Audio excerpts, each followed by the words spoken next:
Sup, you beautiful bastards. Hope you had a fantastic Wednesday. Welcome back to the Philip DeFranco Show on a day that I believe is the first day I've worn a dress shirt and pants in maybe 2 months. It's a big day for me. Thank you for being here on this momentous occasion. And a quick note, actually, before we jump into today's show, my podcast, A Conversation With, is officially back over at youtube.com/ACW with brand new content. And the first guest back is the fantastic Dr. Mike, which means, yes, we do cover some serious stuff, but a lot of this, just if you've been needing escapist content, that you definitely want to watch and maybe even be a part of that conversation after today's show over at youtube.com/ACW. But with that said, welcome back to the Philip DeFranco Show. Buckle up, hit that like button, and let's just jump into it. The first thing we're going to talk about today is why we have Red Lobster in the news. So apparently, Red Lobster was the restaurant of choice on Mother's Day, with videos and images shared on social media showing these massive lines of people waiting to pick up orders at several different locations, with many customers reporting waiting between 2 to 3 hours for their orders while others walked away empty-handed asking for refunds. And though there were definitely angry customers at restaurants in New York, Illinois, all over the place, the angriest of them all seemed to be in Pennsylvania. In fact, at one location in the state, police were even called to try and keep things calm after the restaurant decided it had to shut down. And as you may have already seen online, there was a woman at an East York Red Lobster that became so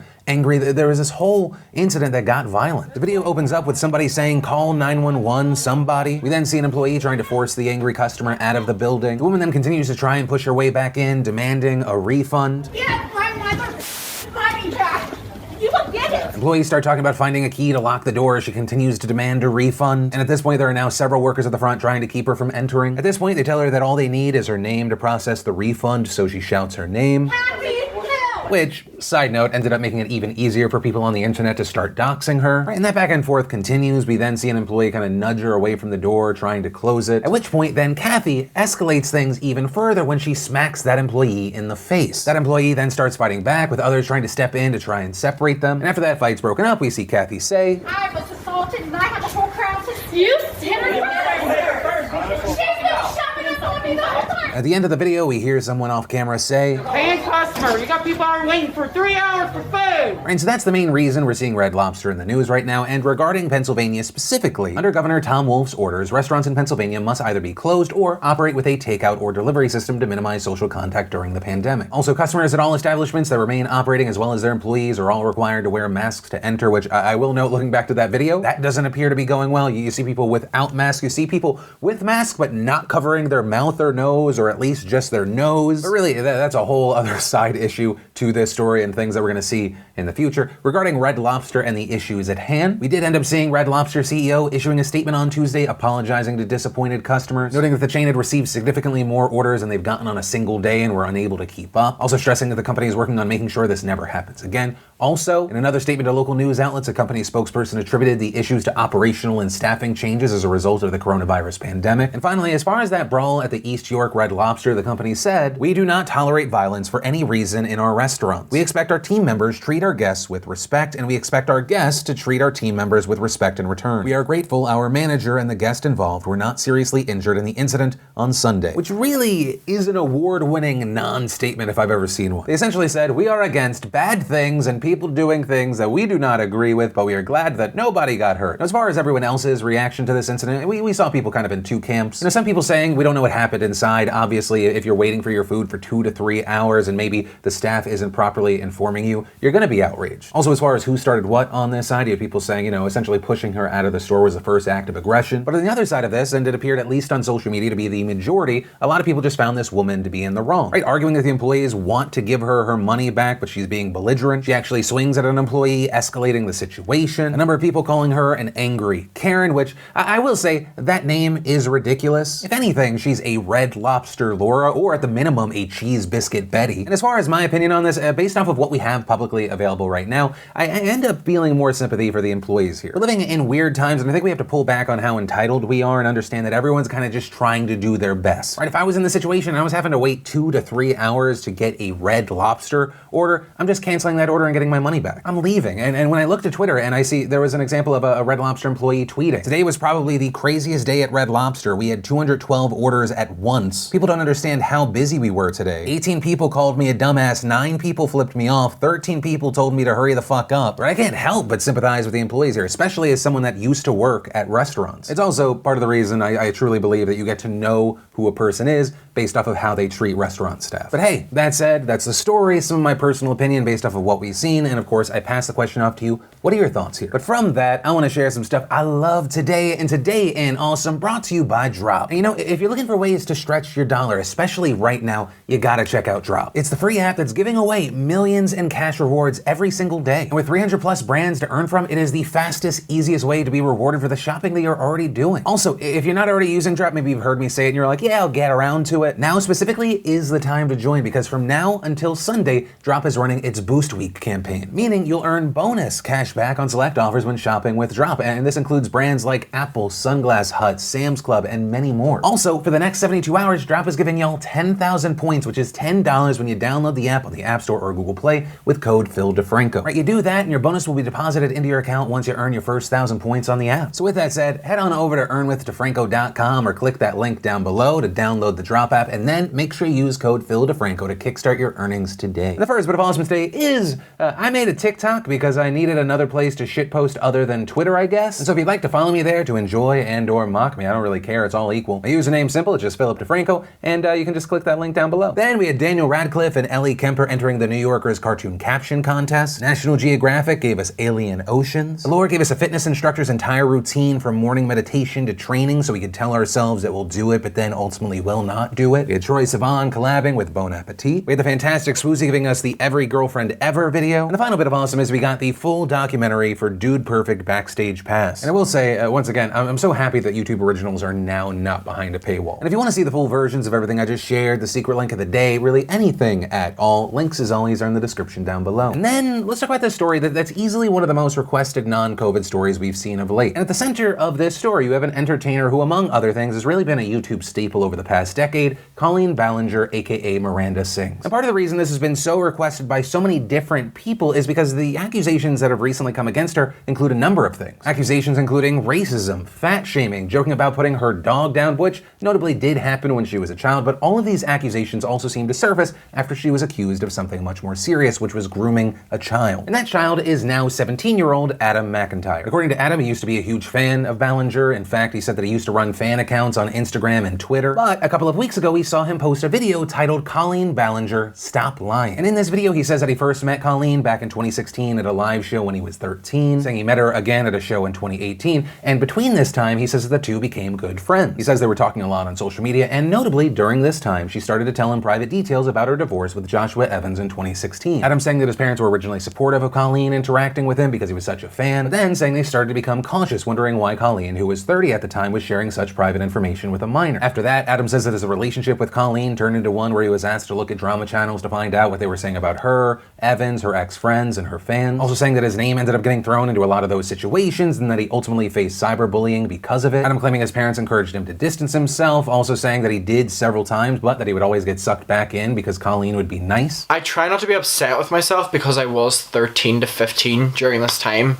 I'm still really young now, I'm only 17, but looking back, it's hard to not get like, fix yourself. You know, stop engaging in that. You're being used. Also connected to this story, there was another incident between the two, and that is back in 2016, Colleen sent him a pair of women's lingerie. And this specific story starts with a live stream where Colleen and her friend Corey DeSoto were showing off ugly clothes they bought at Forever 21. And in that, DeSoto puts underwear on over his clothes as a joke. They're promising to send them to fans. One of those fans ends up actually being Adam. Yeah, Adam, let me know what you want.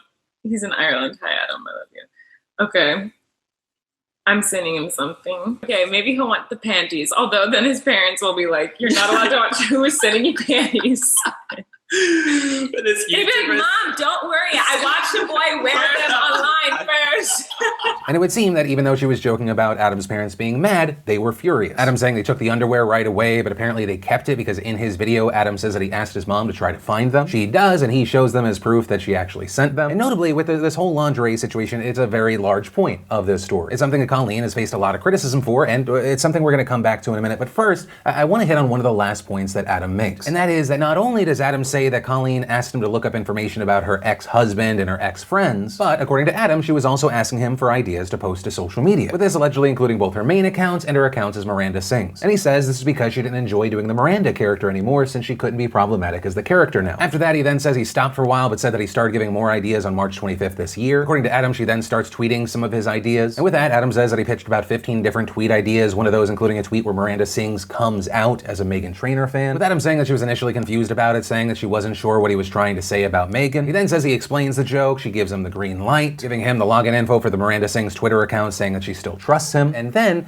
Adam posts that tweet. Now, following that tweet going out, you had a lot of fans and others on social media accusing Colleen of queer baiting, or essentially accusing her of making fun of how scary and hard it is for so many LGBTQ+ people to come out. And Adam says that after that, Colleen sent him a message saying that she wasn't mad, just paranoid because, quote, everyone always gets mad at me and I always have to apologize. We then see Colleen delete that tweet, privately telling Adam that it wasn't his fault and that she was just too sensitive. Later, Ballinger messages him again, saying she felt overwhelmed by all the backlash she was getting for that tweet and that she still didn't know what to do. Colleen also telling him about how she apologized to one person, saying, the thing is, I agree with them. Queer baiting is not a joke. I'm super sad I've upset so many people. Now, with all of that said, that's just how this situation started. Following this incident, we started seeing the backlash and outrage against Colleen piling up. In addition to people sharing this, we also saw people starting to dig up her old videos, including one where she and her sister pretended to be two Latina women. In that video, it appears that they've darkened their skin, they have fake eyebrows on. Also in it, they sing about crossing the border, working at Del Taco, making burritos. People also sharing a separate video where they accused her of fat shaming because of how she talks about an overweight woman who sat next to her on a plane. Also in another clip making the rounds, you had Ballinger telling a story about how when she was 3, she dug her nails into the family dog. It yelps, bites her in the face, it was then put down. Right, and so in this, she kind of jokes about how she murdered the family dog. Right, and those were the 3 biggest videos that resurfaced that were making the rounds, a number of them years old. I mean, for example, that video of her pretending to be Latina is actually 14 years old. Right, so you have all these different things, shots coming in from a lot of different sides, and then that ultimately brings us to yesterday because Colleen addressed a lot of these accusations. And in this video, she starts off with the claims that she was racist. And the characters are completely based on racial stereotypes. It is not funny, and it is completely hurtful. I am so ashamed and embarrassed that I ever thought this was okay. I was a sheltered teenager who was stupid and ignorant. Also saying that she went on to actually delete that video from her channel a few years ago after it was posted. Following that apology, she apologized for fat shaming that woman on the plane. Also explaining that she's a huge advocate for body positivity now, accepting and loving of all body types. After that, she goes on to clarify her comments about that incident with her family dog, saying that a doctor told the family that legally the dog needed to be put down, and this actually made her very upset at the time. This, even though the video in question appeared to show her being insensitive about it. So you had her addressing those 3 things, but the meat of this video really seemed to be her addressing that video with Adam McIntyre and the backlash that she's seen because of it. Now, as to why she didn't address this sooner, she said that McIntyre's mother reached out to her asking her not to speak his name, but now she said that it's gotten to the point where she felt that she needed to tell her side of the story. And with that, she talks about the context of why she sent McIntyre women's underwear when he was 13. And in this live stream, I did a giveaway. I was giving away clothes that were unused, tagged still on, brand new, that I had just bought, but I did not want. One of the items that was in this box was a really ugly pair of underwear. As soon as we pulled them out, Corey and I started laughing and joking around about how ugly they were. Why did I buy these ridiculous underwear? It was so stupid. She then notes how people started asking for them. Adam then asks for the underwear. And no, the original video does appear to back up that claim, with Colleen going on to say that she actually forgot to send them, and so Adam asked again over Twitter, and that's when she sent them. And while she does note that she's always given away weird and random items, she says that she does now realize how inappropriate the whole situation was. Giving away weird stuff. And so in my mind at the time, this was no different than all the other weird stuff I send to my fans as a joke. Now, in hindsight, I see how completely stupid of me. I should have never sent that. I don't know what part of my brain was missing at the time that I thought, oh, this is a normal, silly thing to do. It was never a sneaky, creepy, gross thing that I was doing in secret. It was a silly, stupid mistake that now is being blown way out of proportion. Colleen also saying that she always believed McIntyre's mother was always very supportive about her interactions with Adam, and adding that if she had known his mother was uncomfortable with the situation, that she would have cut off contact. And after that, Colleen goes on to clarify her relationship with Adam and why she allowed him to tweet for her, noting that she has for years publicly asked fans for advice on what to tweet, then saying that she used some of Adam's tweets a few years back, saying that after that, Adam asked her multiple times if he could come up with ideas for posts, and saying that most of the time she actually didn't engage in those conversations until recently when he sent her a folder full of ideas. And after that, giving him what she described as a test run, saying that if it went well, she wanted to hire him. Notably here, because there was kind of a conversation about guilt in Adam's video. She says that while he posted the tweet, that it was ultimately her fault in the first place because she didn't look over those ideas closely enough. And when he posted it, I put zero blame on him at all. It was my fault. I knew better than to let someone else tweet for me. I should have reviewed closely every single thing that was going to come out of Miranda's mouth. I let him know that I loved him. He did did a great job. It was my fault, not his. With Colleen ending her video by saying she doesn't blame Adam, she wishes him success and that she hopes everyone can move on from the situation. No, I should have never sent a fan underwear. How stupid am I? No, I definitely should have never given him access to my Twitter account. And no, I shouldn't have talked to him as often as I did. But I am not a monster. I am not a groomer. And I shouldn't kill myself. And in general, following all of this, the response to Colleen has been overwhelmingly positive. People in general finding that she provided much needed context while also at the same time owning up to past behavior. Which I will say one of the standouts from her video to me was when she was kind of talking about the ignorant stereotypes she's done in the past. It should not negate her talking about racism now. People were saying, how dare I talk about racism when I said these things 14 years ago? And to you I say, that is the exact reason why I should be talking about racism and why I should be standing up against it. Because I was one of the dumb ones who said that stupid thing and grew from it and learned from it and realized how hurtful it could be. And now I want to right my wrongs and make a difference so that other people don't make the same mistakes that I made when I was a kid. And that was something that really stuck out to me because I don't think someone's past, especially something from 14 years ago, that it should lock them in a box, preventing them from their own personal growth. You know, it's a thing I kind of bring up from time to time unprompted. I hate who I was before. I would punch that guy in the face. Kind of also like Colleen said, I feel like I've very much grown because of the conversation I've had with my community. But yeah, ultimately, that's where we are with this story right now, though I will note this story is just now starting to really blow up. As we're filming today's show, Colleen's video hit #1 on trending. We're starting to see the news articles come out. So yeah, this might end up being an interesting one to watch. But with that said, of course, I do want to pass a question off to you. What are your thoughts around this whole situation? And that is where I'm going to end today's show. And hey, as always, thanks for watching, liking, being a part of the conversation, maybe even sharing. Also, if you're new here, you want to be a part of these daily dives into the news, be sure to hit that subscribe button, maybe even tap that bell to turn on notifications. Also, if you're looking for more to watch, I definitely recommend you check out that brand new podcast I did with Dr. Mike, or maybe you just missed yesterday's show, you want to catch up, you can click or tap right there to watch either of those right now. But with that said, of course, as always, my name's Philip DeFranco, you've just been filled in. I love yo faces, and I'll see you tomorrow. I hope you liked the video. Subscribe if you like it.